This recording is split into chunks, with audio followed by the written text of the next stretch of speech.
Chapter 15. Oh, goody. Ah, free at last, the lion said, stretching out, arching his back, and dusting himself off.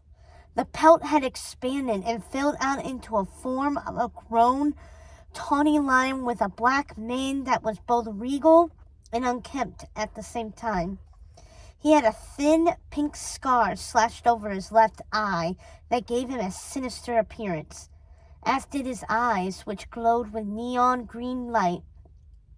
About time, I say, he went on in his lilty accent, preening and licking his paws, which tampered to razor-sharp claws. It was getting rather stuffy in there. Silas couldn't believe what he was seeing, and also hearing. He gaped at the lion, who loomed over him like a dark shadow. No, that's impossible, he gasped. With great precision, the lion's green eyes fixed on Silas. They narrowed sharply.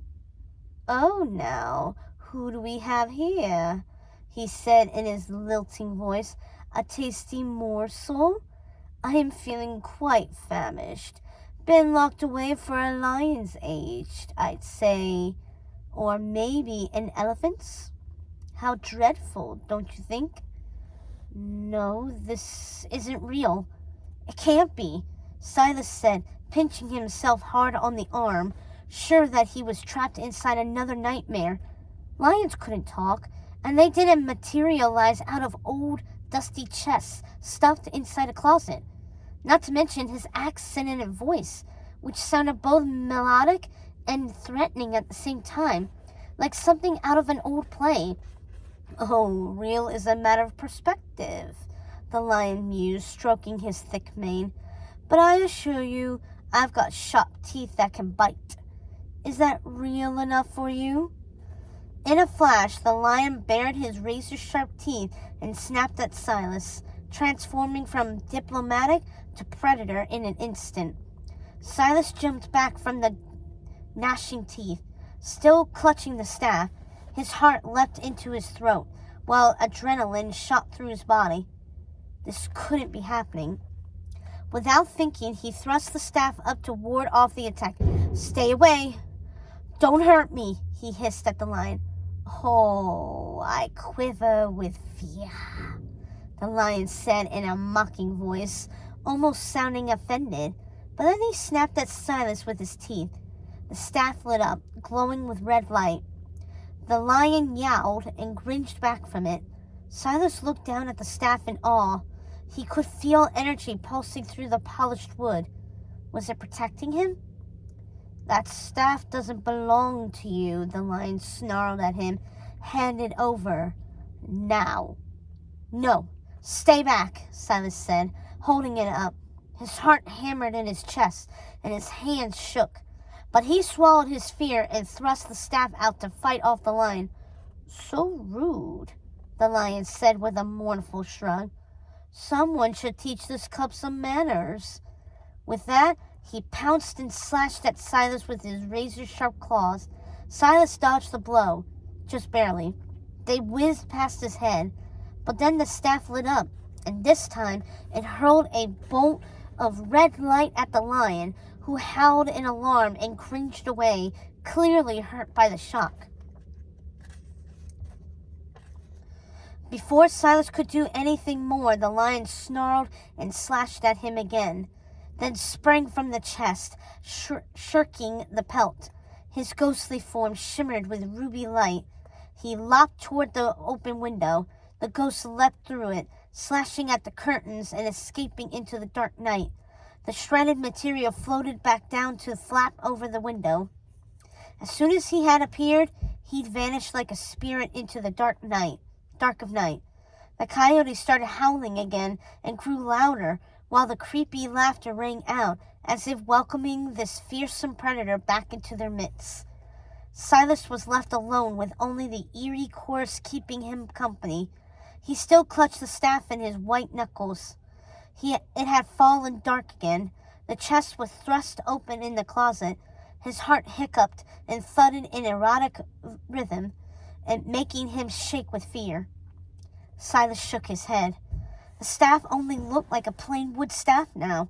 Nothing magical. He approached the chest and studied it closer, now that it could see the whole inside. Now that he could see the inside. Strange images marked the interior, almost like cave drawings. The old lion pelt lay in the bottom, looking deflated and dried out, as if nothing had happened. The lifeless black eyes seemed to stare back him. With a shudder, he shut the chest. The lock latched back into place. He shut the closet door, then slumped back on his bed. His mind whirled with everything that had just happened. But that was all his imagination, right? That was the only possible explanation. He was always scared of everything. He reminded himself it must have been a trick of light and shadow, set off by his imagination and that nightmare. A weird staff and a creepy old chest with a harmless pelt. His aunt had an active imagination, and so did he, apparently. Not to mention all the stress of his accident at the elephant graveyard, and his dad falling. But then he looked back at the curtains. Moonlight shimmered through the window and lit them up. They were slashed to ribbons, flapping gently in the night air. A shiver shot up in his spine. If he was imagining all of it, how did he explain that? He considered waking his father up and showing him the chest, the pelt, and the curtains just to double check, but then thought better of it. His dad would never believe his story of a ghostly lion coming to life and attacking him. Plus, his dad needed rest so he could recover and heal. Even his friends Jose and Tamara would think he was seeing things that weren't there. With an incredulous shake of his head, Silas climbed back into bed, clutching the staff at his side, just in case. He couldn't make sense of anything. His mind felt jumbled and overwhelmed, but also jittery and tired too. It reminded him of dreams, where the logic only made sense when you were asleep, but then seemed outlandish once you woke back up. Outside the cabin, the animal cries echoed through the Pride Lands and across the mesas, while the bright moonlight shone down on the desert, encouraging the wild song. But then, something else stirred in the shadows outside the window. Was someone watching him? Silas didn't dare go investigate outside the cabin, not after what had just happened. Instead, he shivered even through the night was terribly warm and shrank down under the scratchy covers.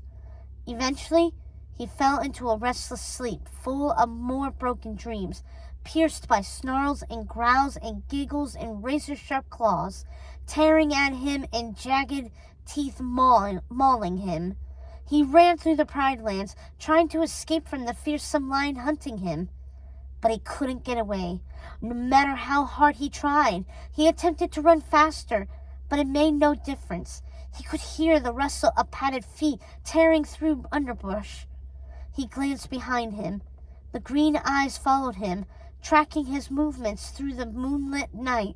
A fearsome predator after its prey. The lion galloped toward him and unfurled his claws.